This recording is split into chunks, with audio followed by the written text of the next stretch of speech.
My name is April Wilbanks. My daughter is Gracie Dodrell. She will be 14 in 2 days, and her diagnosis is cerebral palsy, and she's blind and developmentally delayed.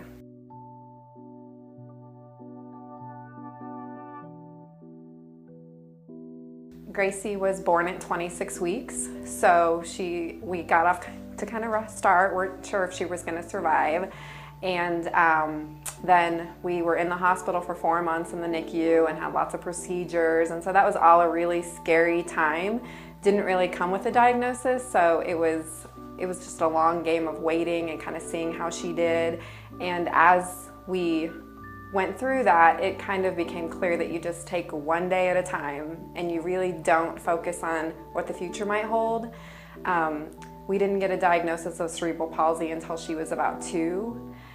We did find out that she was going to be completely blind when shortly after we left the NICU, so within the first 6 months upon coming home, and it was very difficult to accept, and you just kind of start to look for resources and people you can lean on, but you just have to take it one day at a time.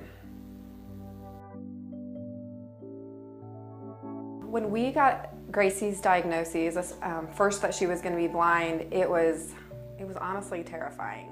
And you kind of have to go through a mourning process to let go of the expectations that you had before when you were pregnant, and then start over. In the beginning, the biggest fears for me were that I wasn't going to be able to provide enough care for her, that I didn't know if I had the strength to do it, by myself. Mostly her dad worked full-time, and for her future, I had no idea what the future was going to hold for her. I feared that I didn't know how much joy she was going to be experiencing, or how people would treat her was a really big fear. And the good thing is that as she grew, she really, she developed an awesome personality, and she's happy all the time. And I just realized that the future for her was almost brighter than the future for the rest of us, because she experiences so much joy and passes that on, and doesn't really have to deal with all the hard times in the world.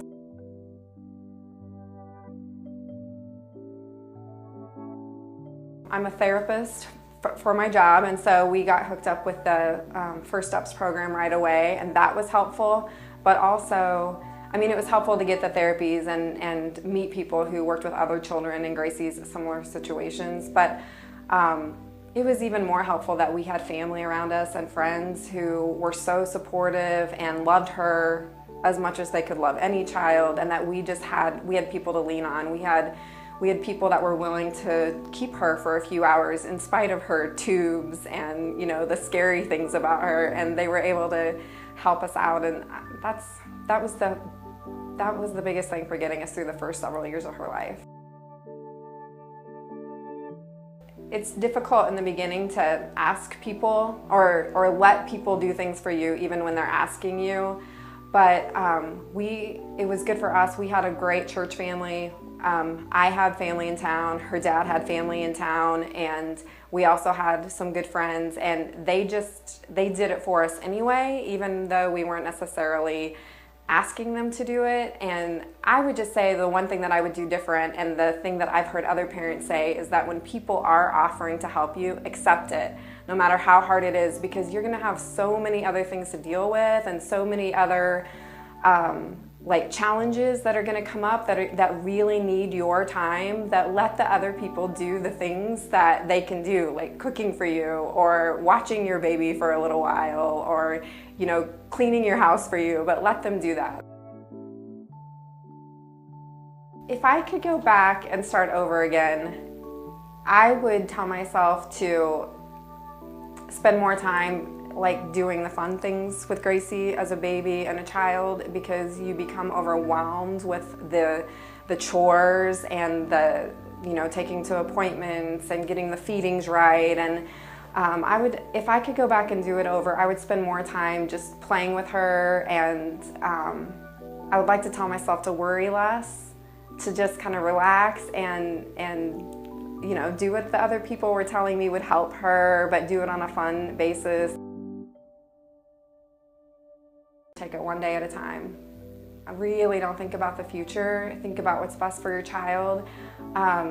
Get hooked up with a good support group, other people who are going through what you're going through, because there are tons and tons of resources out there and awesome people out there. And then choose the things that you want to do. Don't try to do everything because it's going to be too much. You're the mom, and even though your doctors are going to be very helpful in the beginning, they see lots of kids and they're going to give you the in a nutshell advice of what to do. And I just want to share that you really need to remember that you're the mom, and you ask questions and you follow your gut, and you may go against what the doctors ask you or what the doctors are telling you, and you can get another opinion if you want to, but moms really do know what's best.